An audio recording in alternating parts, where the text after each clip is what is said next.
dans cette édition de votre émission Coach, j'ai une question. J'étudie beaucoup, mais mon camarade qui fournit moins d'efforts que moi a de meilleurs résultats. Que faire? Le coach Valère Foulami nous apporte des éléments de réponse. Bonsoir à tout le monde et bienvenue dans notre émission Coach, j'ai une question. Aujourd'hui, nous allons répondre à une question qui me fait quand même rire.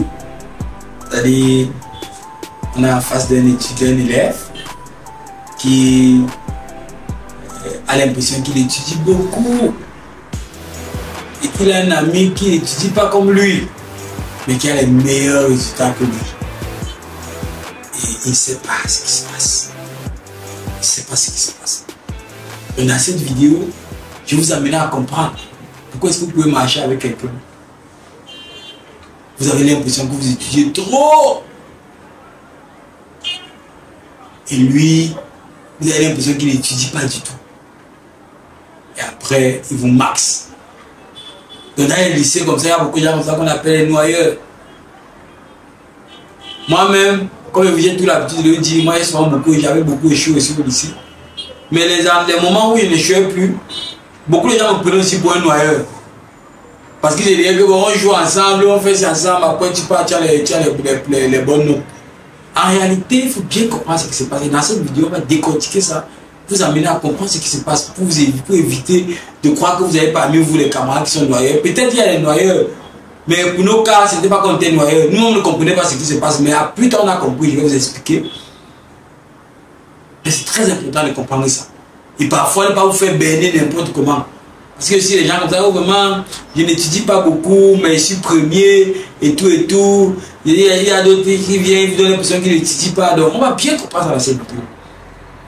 Mais avant de continuer, si tu n'es pas encore abonné sur notre chaîne YouTube, je te prie de t'abonner immédiatement.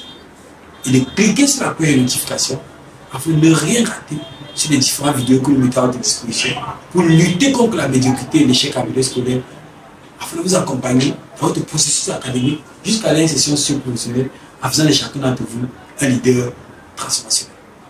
Je vous encourage également à partager massivement la vidéo pour permettre à ceux de vos camarades qui ont également ce problème et bien vouloir avoir une solution. Pendant que nous évoluons, si tu as des préoccupations, si tu as un avis, tu peux partager ton avis avec nous en commentaire. Ça va nous permettre également d'être enrichis de l'expérience que nous avons.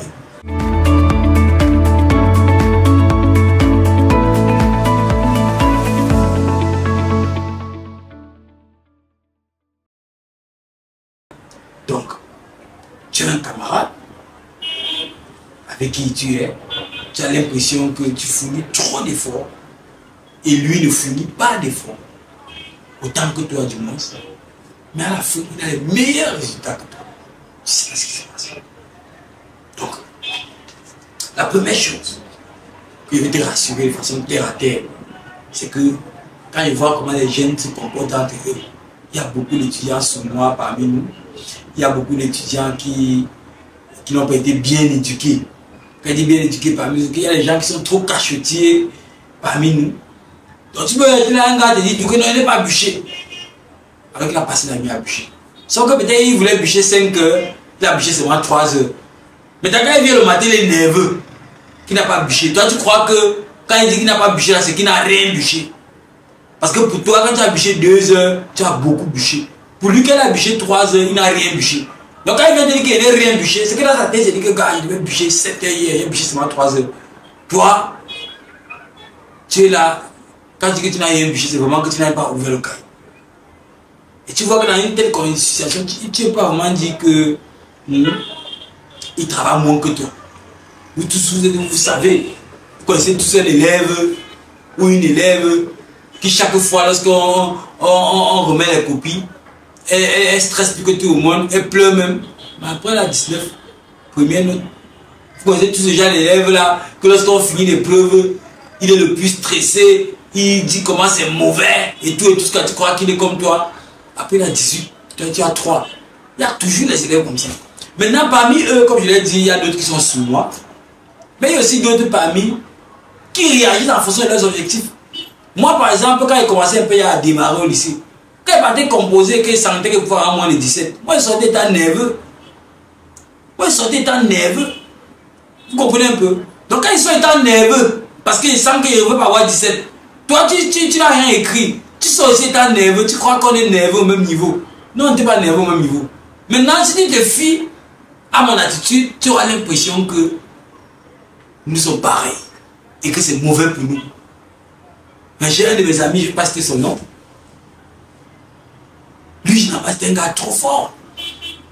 Donc, quand on a fini le concours de Polytech, où il était deuxième, je crois deuxième concours de Polytech, le gars, il y avait quelques rares trucs où il doutait s'il avait raté ou trouvé.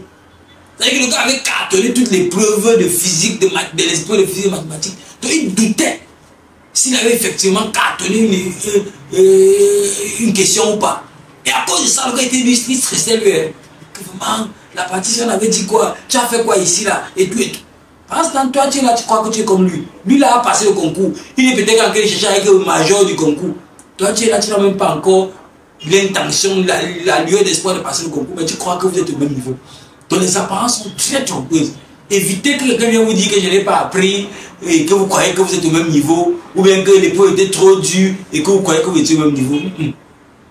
Donc il y a trop d'hypocrisie dans le milieu scolaire, il y a trop de sournoisie, et je suis constaté ça parmi les max. Et c'est beaucoup ça. On a très peu de max qui sont vraiment ouverts.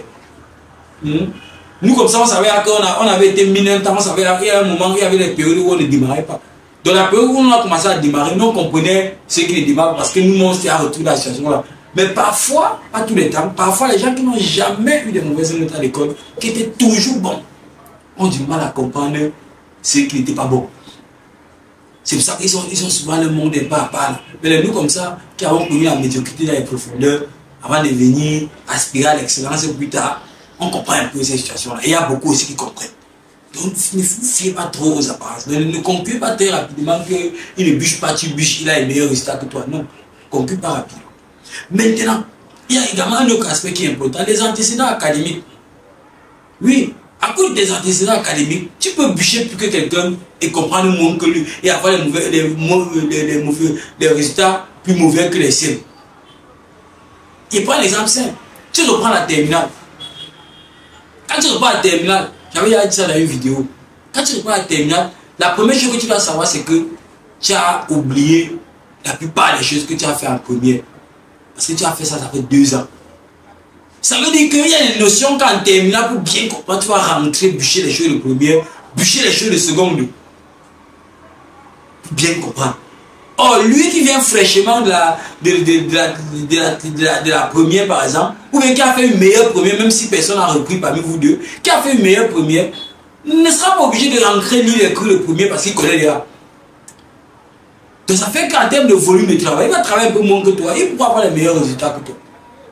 C'est pour ça qu'il dit souvent redoublant, j'ai parlé ça dans une vidéo, quand tu es redoublant, tu dois travailler 2 fois plus qu'un nouveau pour avoir la même moyenne que lui. Parce que tu as oublié les autres choses. Il y a les mauvaises choses dans ta tête qu'il faut enlever.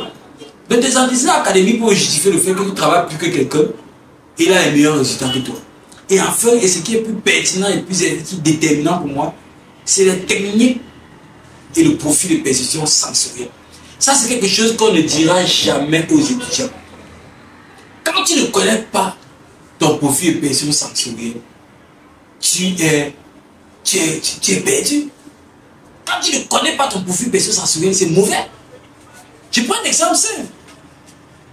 Quand tu es d'un profil de perception sensorielle visuelle, c'est-à-dire que tu as une mémoire de type visuel. Le profil de perception sensorielle, c'est ce qu'on appelle le type de mémoire. Quand tu as une mémoire de type visuel, ça veut dire que pour retenir, tu dois voir. Maintenant, si tu marches avec un gars qui a une mémoire de type auditive, c'est-à-dire que lui, il faut entendre pour retenir. Et si vous marchez ensemble et vous vous retrouvez dans une situation où on parle seulement, celui qui est du type auditif va tout retenir, celui qui est du type visuel ne va rien retenir. Et à la fin, quand vous allez rentrer à la maison, tu vas lire, tu vas toujours rien comprendre. Lui, il n'aura pas besoin de lire, il aura tout compris. Parce que sa mémoire est auditive et il a entendu. Nous, par exemple, moi, par exemple, je suis le profil perception sensorielle qui décide. C'est-à-dire que pour retenir, je dois écrire. Donc, généralement, quand je suis en classe, le seul moyen pour moi de retenir, c'est de calculer parmi les notes. Le professeur dit quelque chose de notes, je trace des choses sur mes formats, je suis toujours en train de griffonner pour essayer de comprendre. Maintenant, quand j'ai fini le cours, je n'ai même pas compris 40% du cours. Pendant que celui qui est auditif ou visuel a compris peut-être 70% du cours. Ça veut dire quand on finit le cours là, si on rentre à la maison, on part tous jouer au ballon. Et le lendemain, on revient à l'école. C'est clair que les gars vont démarrer plus que moi. Si on rentre, on lit peut-être 1 heure chacun. Et le lendemain, on revient le matin. C'est clair que les gars vont démarrer plus que moi. Parce que le profil perso-sensoriel était favorable. Maintenant, à contrario, moi en tant que profil perso-sensoriel kinesthésique, si même si je ne pars pas à l'école tous les jours et que j'ai les bons cours à la maison, j'avais mes stratégies qui me permettent de bien maîtriser le cours. Si je rate le cours, toi qui es auditif, tu rates le cours avec moi, tu es mort. Tu ne vas plus jamais comprendre le cours avec un bon rendement. Parce qu'il n'y aura plus un professeur qui va venir te réexpliquer tout le cours pour que tu entends et que tu retiennes. Or, moi, dès que j'ai le cours, je peux juste le recopier plusieurs fois et ça va augmenter mes capacités de rétention. Donc, vous voyez que si vous marchez avec votre camarade, vous considérez votre profil perso-sensoriel, il ne connaît pas son profil perso-sensoriel, vous allez vous faire des blessures pour rien. Vous allez vous faire mal pour rien. Après, vous allez dire que l'autre c'est un noyau, l'autre n'est pas un noyau. Donc, voilà ce qu'on peut dire. Donc, si tu ne connais pas encore ton type de mémoire ou ton profil perso-sensoriel, va sur le site de Descomposition. Tout est fait pour toi. www.descomposition.org. Tu passes sur la rubrique test. Il y aura test de profil de perception sensorielle. Tu fais ton test de profil de perception sensorielle. Et si tu as des difficultés sur comment tu vas étudier, tu nous écris. C'est le 6 90 20 88 68. Ça, c'est un numéro que tout le monde doit avoir écrit dans son téléphone. Le 6 90 20 88 68. C'est un numéro secours que tu peux contacter à tout moment quand tu as des préoccupations. Et tu nous dis, on va te dire, bon voilà, si tu es visuel, voilà comment tu vas faire. Si tu es auditif, voilà comment tu vas faire. Et pour vous encourager à faire des tests de mémoire, tous ceux qui vont nous contacter vers le numéro Leaders Corporation 6 90 20 88 68 pour nous donner pour nous informer qu'ils ont fait leur test de mémoire et nous donner leur type de mémoire, nous allons vous mettre à votre disposition un document surprise qui va vous aider à préparer votre entrée dans le milieu supérieur de façon excellente. Et pour ceux qui sont au supérieur, nous allons vous donner une surprise qui va vous permettre de préparer votre insertion sur professionnelle de façon excellente. Alors n'oubliez pas.